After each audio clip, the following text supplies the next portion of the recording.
Hemavathi temple. ఇక్కడ వినాయకుడు పెట్టాడు. మేము వచ్చినప్పుడు వినాయకుడు విగ్రహం ఉంటుంది చూడండి.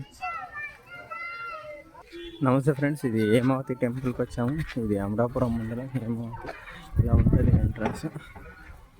ఇలా మనం లోపలికి వెళ్ళాలి.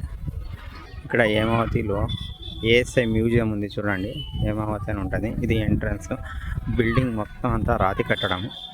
ఇక్కడ దొరికే శిలాజాలు అన్నీ తీసుకుని వచ్చి అక్కడ లోపల పెట్టినారు అన్నీ. ఇక ఇలా ఉంటుంది చూడండి. ఇక్కడ అక్కడ శివలింగాలు అక్కడ బయట అంతా కానొస్తున్నాయి కదా. గుడి మాత్రం చాలా పురాతనమైనది. ఇలా ఉంటుంది చూడండి. ఇక్కడ చూడండి నంది విగ్రహం, అక్కడ శివలింగాలు అన్నీ ఉన్నాయి కదా. అది ఇంతకుముందే తెచ్చి ఇక్కడికి పెట్టేసినారు. ఎక్కడ ఈ ఏరియాలో దొరికేటివన్నీ తెచ్చి ఇలా పెట్టేస్తున్నారు. మనకి ఆడ లెఫ్ట్ సైడ్ పోతే అన్నదాన సత్రం ఉంటుంది. ఇక్కడ మనకి హేమావతి జాతర జరిగేటప్పుడు గుండెం వేస్తారు. అప్పుడు అగ్నిహోత్రం వేసినప్పుడు ఇక్కడ వేస్తారు ధూపము అన్నీ. ఇక్కడ వేసేసి దీని చుట్టూ తిరిగేసి ధూపం వేస్తారు.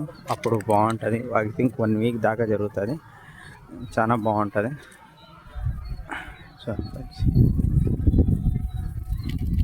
అది అన్నదాన సత్రము. చెరువుకు ఆనుకొని ఉంటుంది. ఇది టెంపుల్ చూడండి, ఎంత పురాతనమైన టెంపుల్.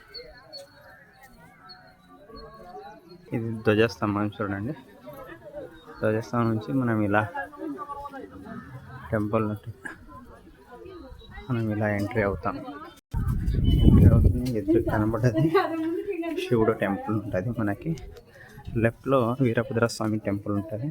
ఇదండి చూడడానికి మంటపం మాదిరిగా. అప్పట్లో మీకు గుడి తెలుసు కదా, ఇలా ఉంటుంది చూడండి. ఫస్ట్ మనం వీరభద్రస్వామి దర్శనం చేసుకునేసి లోపలికి వెళ్ళాల్సి వస్తుంది.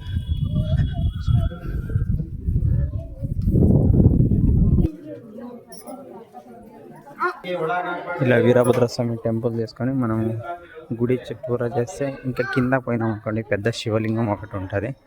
దీని వెనకాల ఈ టెంపుల్ కనబడుతుంది కదా, అక్కడ ఒక శివలింగం ఉంటుంది. గోపురం చూడండి. ఇదే టెంపుల్, పురాతనమైన టెంపుల్.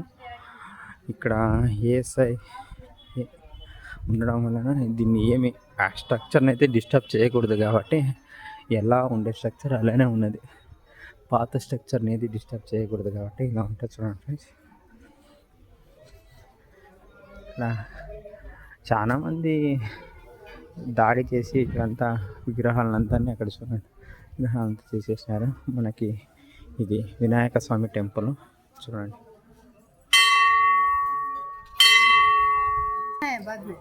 ఎంట్రన్స్లోనే ఇలా గంట కొట్టడానికి పెట్టినారు.